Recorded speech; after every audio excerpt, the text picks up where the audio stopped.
Magandang gabi po. At malapit na ang hating gabi. At napansin ko po, yung kinaso po kay Bong Revilla ay hindi nagtugma kaysa yung kinikwento ni Yusek Roberto Bernardo na binigay niya kay Bong Revilla. Mahigit 200 billion ang may bias ba to ang ombudsman kasi kapwa ng kapwa kabitin nyo ni Remulla yung si Bong Revilla. Mayroon bang tanong ito dapat sagutin ito ni Nico ng mga ombudsman bakit ganito. Hindi natin alam kung bakit ganito. No? O ito ngayon, ang kinaso nila kay Bong Revilla ay tingnan natin.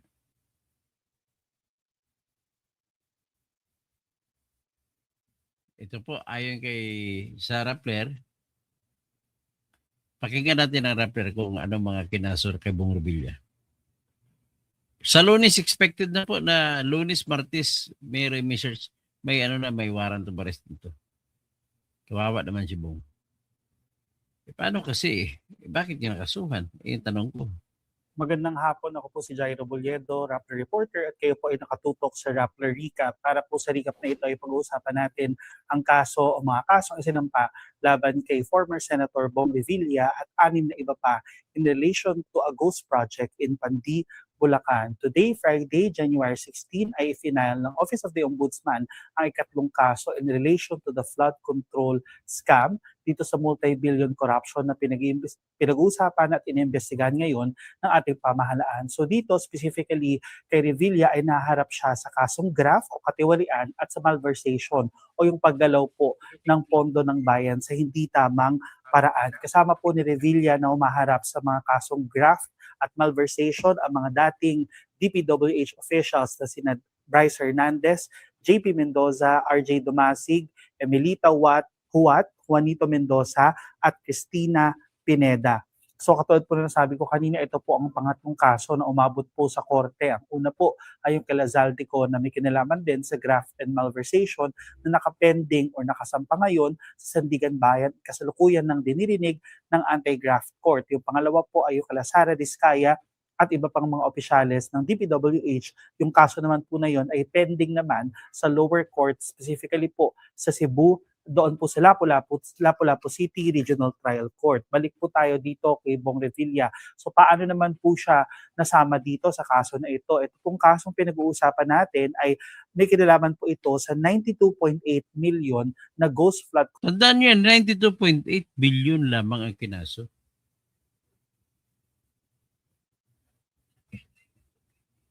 Control project po na matatagpuan sa Pandi, Bulacan na inaward ng March 28, 2025. So ang nangyari ay nakakuha daw ng kickback itong si Revilla mula doon sa pondo na ginamit para doon sa proyekto na yon. Sabi ng sabihin sa isang proyekto lang siya kinasuhan? Ombudsman, nag-conspire daw o nagsabuatan itong si Revilla at yung mga opisyalis ng DPWH para ilabas or makakuha ng 76 million pesos mula dito man doon sa 92.8 million na budget para doon sa flood control project sa Bulacan. Bukod doon sa pagkuha nila or pag-facilitate nila or pagkuha nila ng 76 million pesos, as it turns out, itong actual project na yun na pinondohan ng 92.8 million, in the end ay hindi naman siya natayo at non-existent siya. Kaya ghost flood control project ito na itinuturing ng Office of the Ombudsman. So bakit na dawit doon si Revilla? Kung matatandaan po natin, ito pong mga legislators natin, yung mga lawmakers po natin, ilan sa kanila ay allegedly nakikipag-usap sa DPWH para magkaroon sila ng kickback o makakuha sila ng cut mula sa... Post ba? Hindi ko lubos maisip na kung titingnan mo, pwede namang tanggihan nila si Bong Revilla. Tanggihan lang in the sense na hindi sila magbibigay. At ituloy na lang ang kontrata. Makipag-bidding na sila doon sa mga mga contractor. Pero bakit? Ang tanong ko, ang lalim ng tanong ko nito na hindi pa nasasagot na maayos. Ano ba meron kay Bong Revilla at saka ibang mga politiko kung lalapit manghihin ang pera ay kay hindi matatanggihan ng mga contractor at saka mga taga-DPWH? Ano kayo meron dyan? sa proyekto sa DPWH. Specifically, kung matatandaan natin, September 2025 ay naglabas ng testimonya at ng affidavit si dating DPWH Secretary Roberto Bernardo kung saan sinabi niya, dinawit niya itong si Revilla among other senators and former senators na di umano nakakuha ng kickback dito sa flood control project. Ang sabi ni Bernardo, nakita at personally nakita daw sila nitong si Revilla at ayon kay Bernardo, 25% pa nga ba yung pagkasundoan nila ng makukuhang kickback ni Revilla mula doon sa flood control projects na nakalista under his name. Hindi lang doon yun. Sinasabi pa ni Bernardo na itong si Revilla daw ay siya mismo, si Bernardo mismo, ang personally nag-deliver ng pera papunta kay Revilla. At kung titingnan natin yung trail of evidence na ginamit ng Office of the Ombudsman, likely kasi doon din sa affidavit ni Bernardo, sinabi niya doon at in-state niya doon yung specific projects kung saan kinuha yung supposedly kickback nitong si Revilla. Nasa 4 to 5 projects po yun in total. So ang ginawa ng Ombudsman dito ay trace down nila from the NEP or National Expenditure Program yung mga proyekto na yun. Kaya na-trace nila na itong sa 200 million na yun, may 92.8 million doon na for this Pande, Bulacan. Oh, bakit 92.8 lang? Mahigit 200 billion ang binabanggit, 200 million. Mahigit 200 million. Project. Kaya dito na na-trace at ginamit nila yung affidavit ni Bernardo para matrace yung mga ghost flood control projects in relation to Revilla. So in other words, from Bernardo down to their investigation dito sa flood control projects, ginamit nilang lead itong affidavit ni dating Undersecretary Bernardo. Ngayon, bukod po doon sa pagsasampa ng kaso dahil nasampa at na-file na nila yung kaso sa Sandigan Bayan, iraraffle pa po yun or i-assign pa yan ng Sandigan Bayan sa specific na division na hawak po nung kaso na to. At kapag nagkaroon na po nitong division or mga justices po na hawak nitong kaso ni Revilla at ng mga DPWH officials, pwede na pong maglabas ng warrant of arrest itong anti-graft court natin. Pero bukod doon, nag-request din po ng whole departure order itong Office of the Ombudsman. Ibig sabihin po, sa oras po na maglabas ng warrant of arrest at i-grant yung petition nitong hiling ng ombudsman na maglabas po ng whole departure order ay hindi na po papayagang makalabas ng bansa itong si Revilla at yung mga kasama niya po na akusado or respondents doon po sa case na ito. Bukod po doon ay nag-request din sila ng urgent raffle kasi nga po Friday ngayon pero itong ombudsman ay nag-request sila ng kung maaari daw ay baka bilisan o pwedeng bilisan ng Sandigan Bayan yung pag-a-assign nitong kaso doon sa mga anyway, division. mga kampayan mga next week, hindi naman kailangan magmamadali. Ito lang po yung problema ko na hindi ko ma-reconcile sa sarili ko. Pakinggan natin ulit yung testimonya ni Roberto Bernardo kasi dito po kinuha ang kaso laban kay Bong Revilla. Hindi magkatugma eh. Pag ganun parang sinasadya para mananalo si Bong Revilla. Kasi kapwa ni Boying Cabitinho si Bong Revilla. Pakinggan natin ang kwento ni ni Roberto Bernardo kung magkano binigay niya na total kay Bong Revilla.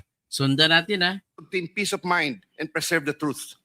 Among other factors, the contents of the second supplemental affidavit had to be violated by me by making reference to an assortment of personal notes and records, deep thinking, as well as confirming with persons certain details regarding the time, place, manner, and circumstances under which the events narrated hereunder occurred. Moreover, owing to the passage of time and the fact that I am no longer part of the DPWH following my retirement in August 2025, the process of collecting facts and details had progressed slower than expected, contributing to the delay in the submission of this second supplemental affidavit. Also, I would like to make clear that while the facts narrated below are based on my direct personal knowledge and fortified by official DPWH records, the kickback scheme pertaining to the collection and handoff of the commitments to the relevant public officers occur practically without any paper trail. A statement of facts available to all, applicable to all. Over the decades that I worked for the DPWH, it has always been my philosophy to form good working relationships between and among my bosses and our superiors, inferiors and our subordinates, and other colleagues even without the promise or expectation of a reward or personal advantage. I would rather troubleshoot problems than develop enemies and immediately address all concerns. I would do this so that I can effectively perform my duties and responsibilities under the DPWH. Unfortunately, this professional orientation of mine has forced me to compromising situations that include the matters narrated hereunder. I reiterate my deep remorse and guilt for what I have done, and I am now animated by an honest desire to help rectify the institutional defects in the systems and operations, not only of DPWH, but also other government agencies, and help in developing lasting and meaningful reforms. I can confirm, based on my personal knowledge, that in some form or another, and on various extents, based on current setup, each and every DPWH official, employee from top and down the line is buffeted with various avenues of corrupt acts and practices.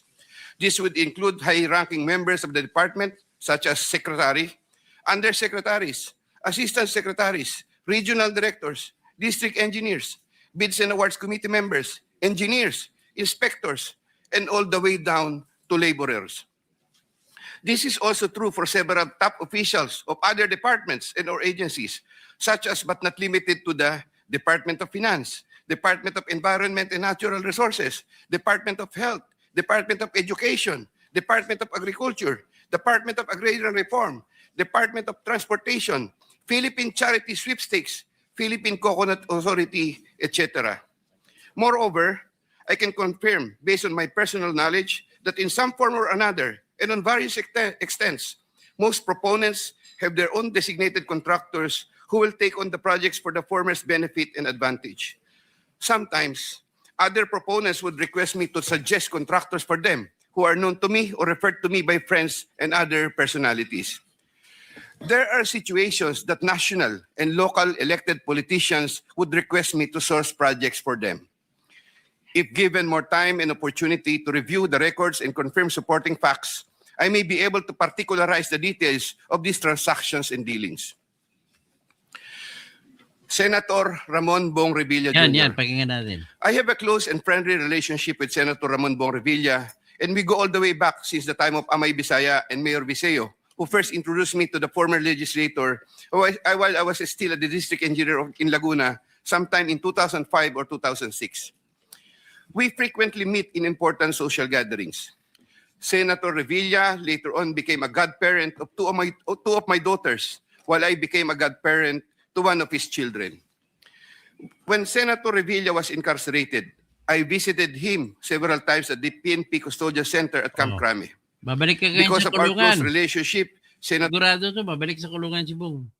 Revilla had asked me for assistance on several matters which I can no longer exactly recall at the moment because this happened a long time ago, and I presently don't have records to help me reconstruct the events. Sometime in the third quarter of 2024, Senator Revilla and I met where he asked me for a list of projects for funding, ostensibly to help him in his national campaign. When Senator Revilla asked me about the percentage of the commitment, I suggested either 20 or 25, to which Senator Revilla said 25%. Okay, at 25%. Soon thereafter, also in the third quarter of 2024, I asked then District Engineer Henry Alcantara to prepare a list of projects, which he subsequently gave to me. The said projects are enumerated in a list here to attach as Annex A. Moreover, still in the third quarter of 2024, I also asked then District Engineer, but later Regional Director for NCR, Engineer Gerard Opalencia, to prepare a list of projects, which he subsequently gave to me. The said projects are enumerated in a list here to attach as Annex B. I had the list of projects totaling 1.5 billion submitted by Engineer Henry and Engineer Gerard, consolidated in one sheet of paper, and gave the same to Senator Revilla in the third quarter of 2024. With respect to the projects under the NEP and HGAB, I followed this up with Secretary Manny Bonoan upon request of Senator Revilla, who would also follow this up with Yusek Cathy Cabral. The White House compound is the ancestral home of the Revillas with the large Blue Gate entrance at the time. Sometime in the last quarter of 2024, Engineer Alcantara collected the 25% commitment of about 125 million and informed me that the same was ready for turnover through Engineer Gerard Opalencia. Engineer Gerard Opalencia told me that the 25% commitment was already loaded in my vehicle. After receipt of the 25% commitment, which were packed in 6 cardboard boxes, each containing at least 20 million, and 1 paper bag containing 5 million, I called up Senator Revilla to inform him the same is ready to be turned over to him. Sometime December 2024, probably the Monday after my receipt of the commitment, my driver and I went to the residence of Senator Revilla. Upon reaching the area, I tried calling Senator Revilla, but he was not answering my call, so I waited. After waiting for approximately 1 hour at a nearby gasoline station, we were finally allowed inside the compound by the guard. Once inside, we parked the vehicle, and shortly upon alighting, I saw Senator Revilla at the terrace. I walked over to Senator Revilla for a casual talk. While the boxes were being unloaded, Senator Revilla and I talked for about 20 to 25 minutes. I asked him, Sen, bakit hindi ka nangangampanya? Senator Bong replied, okay naman pare, maganda results ng survey. Relax muna.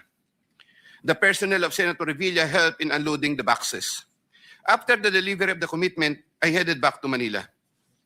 Sometime late January or February 2025, in relation to a list of projects submitted by Engineer Gerard Opolencia, Senator Revilla called me to follow up on the status of the commitment. About a week later, sometime February 2025, I informed Senator Revilla that the same was ready for turnover.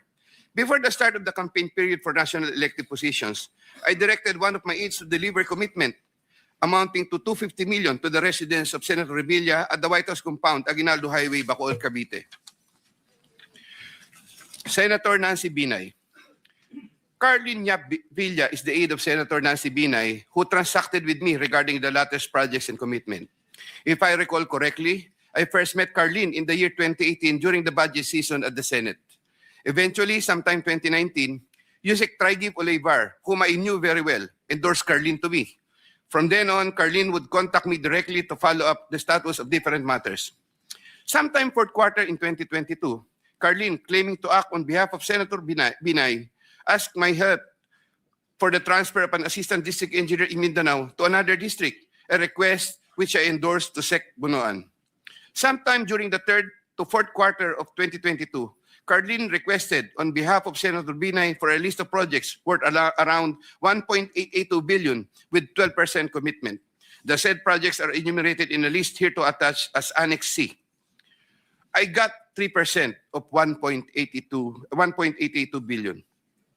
I prepared a list of projects within my area of jurisdiction with the help of DPW's officials, but could not recall at this time exactly who among them gave me the list. But I can recall that it was Engineer Manny Bulusan who coordinated the collection of the commitment. Eventually, during the first quarter of 2023, the commitment was delivered to Carlin for Senator Binay in several tranches in Makati and Quezon City. But I could not recall at this time the details of the deliveries, but I undertake to submit additional information thereon. Sometime last quarter of 2023, Carlin again asked for Senator Binay a list of projects for inclusion and funding under the 2024 GAA, which I provided with the help of Engineer Gerard Opolencia and Engineer Henry Alcantara. The total list of projects initially amounted to 2.5 billion, but which was reduced to 1.672 billion. The said projects are enumerated in the list here to attach as Annex D. Apparently, some individual or group offered Senator Binay a higher amount of commitment of 15% instead of the previous 12%, with the promise that the commitment would be released much earlier. Yusek Traigib learned about the plan to transact with this individual or group, and I was informed by Yusek Traigib that he confronted Carlin and said to her, bakit nyo binabawasan ng kay Robert? Siya din naman ang nilalapitan ng mga yan pagka nagkakaproblema. However, sometime later part of December 2023, Carlin called me and requested for a 50 million advance for Senator Binay's use for the holiday season because the individual or group was unable to deliver on their promise, and which I then helped to fix. Thereafter, Carlin told me that Senator Binay was expecting an increase in the commitment from 12 to 15%, which I agreed to fulfill. I did not get any percentages from the aforementioned projects worth 1.672 billion, but I was reimbursed the 50 million which I earlier advanced. I was nurturing goodwill with Senator Binay by fulfilling the commitment. Sometime 2024, Carlin requested me to I-stop relate. natin dyan. So, kita nyo, malayo ang diferensya. Paano nangyari? Let us follow this up, no? 20 minutes. Yan lang naman na question ko.